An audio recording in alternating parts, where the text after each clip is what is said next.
People with disabilities have value. They're so unique. He's a human, just like us. Like, they're some of the most joyful people that I've seen. We're all very similar, even if the way it manifests itself may be different. You know, they're still people with disabilities. You know, communication is, I think it's a skill that we take for granted. And it's a skill that doesn't come naturally for a lot of the kids that I work with. They want to speak and they want to communicate, but sometimes people just run over them and they don't let them talk. Just want to share, be very patient. They're trying to communicate with you. They're not trying to be difficult.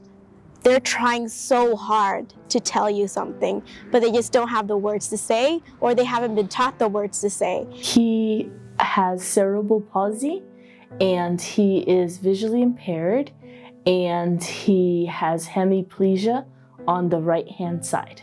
He has 9 world records with the World Association of Bench Press and Deadlifters. His last deadlift record is like 308-pound deadlift, and his bench press was 150-something pounds. I want him to be a dad and have a family that he's taking care of. One of his biggest challenges will be getting employment because of his vision. We all have to sell ourselves when we're on a job interview because we want to convince the employer that we are the ones that they want to hire. But Clarence, when he does that, he needs to explain to them that this is what I can bring to this company. Employers need to be really willing to take that risk. I think if the employers who are hiring people with disabilities could just be educated on what those challenges are for people who have disabilities in like getting jobs and sustaining their job. Just knowing that they have these disabilities, I think it would be helpful if employers could make like accommodations. It's a lot of little things that I think people don't necessarily think about.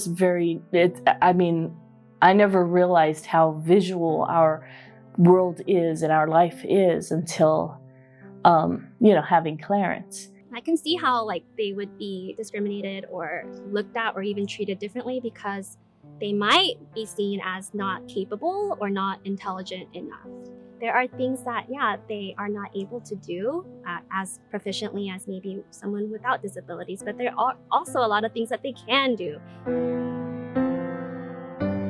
I notice that people will still talk to me and ask me his questions. And it's like, I know he can't see you or whatever, but he's doing his best to look in your general direction. He cannot see you, but he's trying to look in your direction and be respectful that way. And he should be treated in kind. I think if you address them directly as opposed to their caregivers or like a parent, even if they are functionally nonverbal, I think addressing their existence matters a lot. If anything, it could give opportunity for a lot of joy in that interaction. And I think even the caregiver or the person themselves might really appreciate that, even if they don't necessarily acknowledge it then and there. It's up to us to rethink how we think to help them, because we'll never get disabled children back. We'll never get them to come into our world. We have to go into their world. It can be a great joy to befriend someone who does have some sort of disability. I think there's a lot to learn from any persons. I would say, first, just don't be afraid. They want to talk to you and they want to engage in normal life. And a lot of them can't, because I think, people don't know how to engage with them. So I think they'd all be really happy if you just went up to them and started a conversation with them.